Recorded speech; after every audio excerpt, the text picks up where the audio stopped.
लोकसभा चुनाव के पूर्व जिस मंशा को लेकर भारतीय जनता पार्टी आगे बढ़ी है कि इस देश के संविधान को बदलने की नीयत से बाबा साहेब के मूल्यों को डॉक्टर राजेंद्र प्रसाद जैसे मनुष्यों के विचारोपरांत जो देश का ग्रंथ बना हमारा संविधान, उस संविधान को बदलना के लिए जो एक सोची समझी कथा लिखी गई जिसमें जनतांत्रिक मूल्यों का क्षरण होगा, इसमें लोकतांत्रिक व्यवस्थाएं ध्वस्त होंगी और अधिनायकवाद स्थापित होगा, साम्राज्यवाद स्थापित होगा नए रूप। आज 100 दिन के शासनकाल के बाद एनडीए की सरकार ने उस दिशा में एक पहला कदम आगे बढ़ाया। आज के कैबिनेट में इस देश में वन नेशन वन इलेक्शन के प्रस्ताव जो पूर्व राष्ट्रपति रामनाथ कोविंद जी के अध्यक्षता में एक कमेटी गठित की गई थी, उस रिपोर्ट को लागू कर दिया और इसकी तिथि भी लगभग एक प्रारूप के तहत 29 का चुना गया, 2029 का चुना गया और जो लगभग पूरे देश में लोकतांत्रिक संस्थाएं हैं, देश की लोकसभा, राज्यसभा, विधानसभा, विधान परिषद, जिला परिषद, ग्राम पंचायत और उसके साथ साथ जो नगर निगम, नगर पालिका, नगर पंचायत, नगर परिषद, लगभग 25 लाख जनप्रतिनिधियों को चुनकर 150 करोड़ के इस पूरे देश में लोगों का प्रतिनिधित्व ये 25 लाख जनप्रतिनिधि करते हैं। उनके अधिकारों पर सीधा सीधी बात करके आप सोचिए, हमारे यहां पर जो परंपरागत शासन व्यवस्था है, जो हम कह सकते हैं कि जो आदिवासी जो परंपरा है जिसमें सामुदायिकता, सामूहिकता इसके मूल में है और जो वैशाली जहां जनतंत्र की स्थापना हुई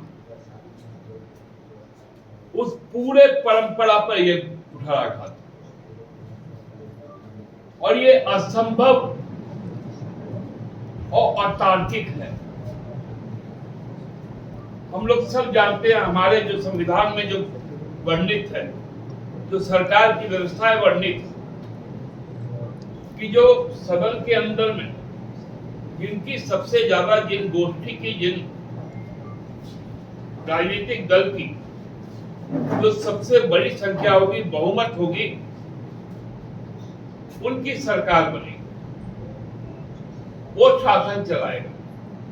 लेकिन उसके विरुद्ध एक विपक्ष भी होगा जो समय समय पर सरकार की आलोचनाएं भी करेंगी और जनहित के मुद्दों को सामने लाएंगे। अब वो सारा प्रक्रिया समाप्त करने की दिशा में, क्योंकि यही भारतीय जनता पार्टी निर्वाचित सरकारों को, उनके अधिकारों को काटती है, सरकारें तोड़ती है, दल को तोड़ती है और अपने साथ या तो खरीद फरोख्त कर, या प्रलोभन देकर, या उनको सत्ताशी कर, या उन पर मुकदमा ला, उनको अपने तरफ ले लेते, ये व्यवस्था उस ओर बढ़ रहा है। अब कैसे करेंगे वन नेशन वन इलेक्शन, जब हर स्टेट का अपना अपना पर्व होता है, हर धर्म का अपना अपना पर्व होता है। हम लोग बंगला में एक कहावत है, 12 मास 13 फागुन, मतलब 12 महीना में 13 उत्सव होता है। जब यहाँ का मकर संक्रांति है, हमारा जो सोहराय है, संताल परगना का सोहराय और कोलान का सोहराय, इनके बीच में अंतर। कौन सा ऐसा प्रदेश है जहां पर हर माह कोई ना कोई फेस्टिवल चलता है, परीक्षाएं चलती हो,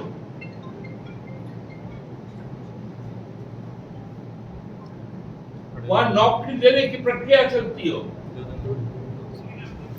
हर राज्य सरकार करती है। अब आप राज्य सरकार को उन चीजों से रोकने जा रहे हैं कि आप न इस देश में त्योहार मना पाएंगे, न बच्चों को आप परीक्षाएं लेने देंगे,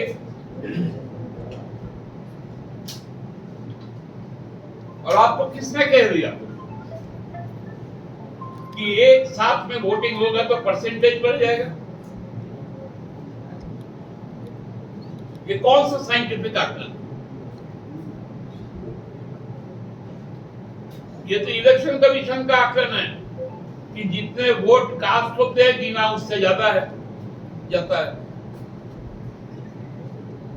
इस बार के लोकसभा चुनाव में जितने मतदान हुए, मतगणना उससे कहीं ज्यादा हुए, 14 करोड़ ज्यादा मतों की गिनती हो गई।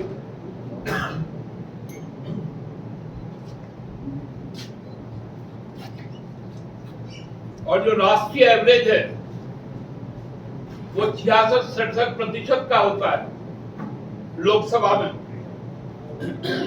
लेकिन राज्य विधानसभाओं में यह प्रतिशत बढ़ के 90 तक चल जाता है, क्योंकि राज्य की आकांक्षाएं अलग होती है, मुद्दे अलग होते हैं, सोच अलग होती है, और केंद्र सरकार के मुद्दे अलग होते हैं। दोनों को एक साथ नहीं मिलाया जा सकता। जिस भाषा के पास अपनी लिपि है, उस भाषा को दूसरा लिपि में लिखने की जरूरत नहीं।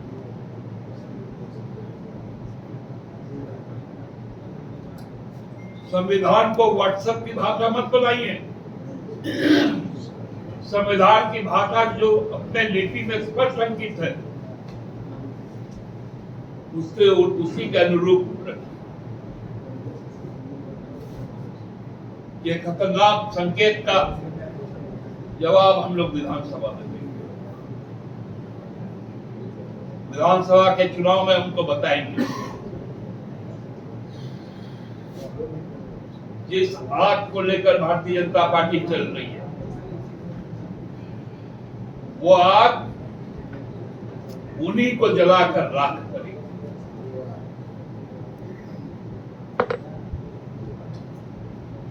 लोगों के अधिकारों को मारने के लिए, मतदान के अधिकार को मारने के लिए तरह तरह से चीजें लाई जा रही। अब वन नेशन वन इलेक्शन, अब होगा वन नेशन टू सिटीजन।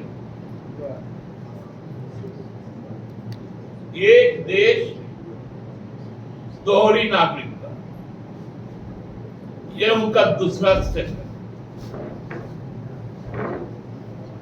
कि खास धर्म और विचार के लोग वोट करेंगे